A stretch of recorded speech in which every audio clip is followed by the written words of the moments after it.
Taterskin and the Eco-Defenders. Book 1, Wonders Never Cease. Chapter 46.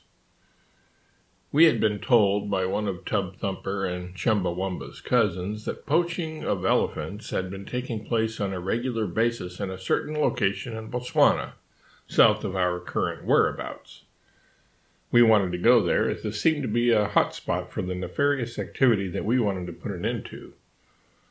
Our intention was that our appearance there, in support of our elephant friends, would become known far and wide, leading to the gradual, or preferably immediate, cessation of poaching.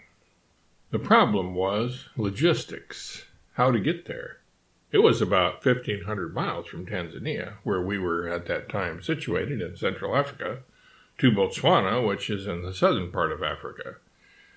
We could be airlifted there by the Xenia Zephyr and the Fast Forward and Back, but those vehicles only carry 8 average-sized passengers, including the pilot. To get even a small fraction of our group there, it would take hundreds, if not thousands, of round trips. That would take a long time and attract a lot of attention. We wanted to get busy with our work right away, and we wanted to launch a surprise offensive rather than a massive Botswana airdrop. One option was that we could simply begin a long trek to that destination on foot. This would take a good while, but an advantage of it would be that we would be bound to run into opportunities along the way in the Congo, Angola, and Zambia, where we could begin our anti-poaching activities prior to our arrival in Botswana. That was a feasible option, but we wanted to have as great an impact as possible as quickly as we could. The sooner we put a stop to poaching, the more lives we could save. And the worst of the poaching was occurring in Botswana.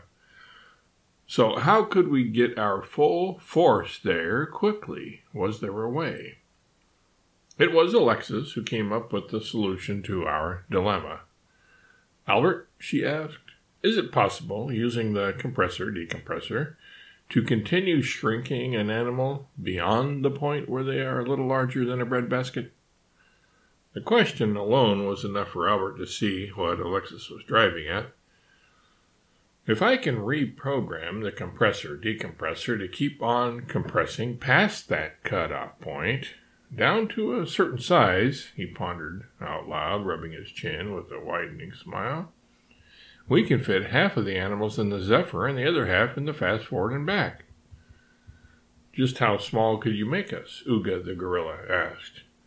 "There's no limit to how small, Uga," Albert answered. "That is, there's no theoretical or mathematical limit to how small you could become. It's possible to shrink you down to microscopic size even. However, that would not be practical. After all, if you continued to be shrunk to the point of being microscopic, I would not be able to find you again, so as to be able to grow you back to your accustomed size once we reach our destination in Botswana." "What if the pilot was also shrunk?" asked Terry. "If the pilot were the size of a grain of sand, he would be easily able to see the other sand grain-sized animals, right?" "Sure, but how would I then wield the compressor-decompressor to enlarge them back to their proper dimensions?" Albert asked. "It would be much too large and heavy for me. Even piloting the vehicle would be impossible, as I would not be able to reach and control the levers and buttons on the Zephyr." "Oh, that's right. I hadn't thought about that," the flying lizard said. "I could indeed reduce all passengers down to, say, the size of a fingernail, though, and we could all travel together," Albert said. "On arrival, the process would simply need to be reversed after we disembark, and all the animals would be returned to their normal size."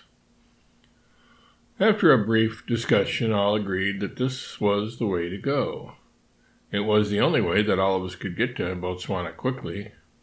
Ironically, more time would be spent in the process of first shrinking, compressing, and later de-shrinking, decompressing us than the flight itself would take. A few hours to pass the compressor-decompressor wand over every animal, as opposed to a flight of about an hour and a half. We decided to begin the process immediately, land near 5 dunes that night, and then go through the decompression process first thing the next morning. with the first wave of animals being decompressed first, then the second wave, and so on. In this way, the humans and Alexis, Rovette and myself, and the wolves and ostriches could start out almost immediately, as the rest were still being processed, getting enlarged or decompressed, back to their full size and potential. Uga the gorilla, having prehensile arms, thus being able to grip and control the compressor-decompressor device, would be able to take over the decompressing operations after Albert had decompressed him. Each group, each wave, could then arrive to rejoin us by the time they were needed. One thing needed to be done first, though, before this plan could be implemented,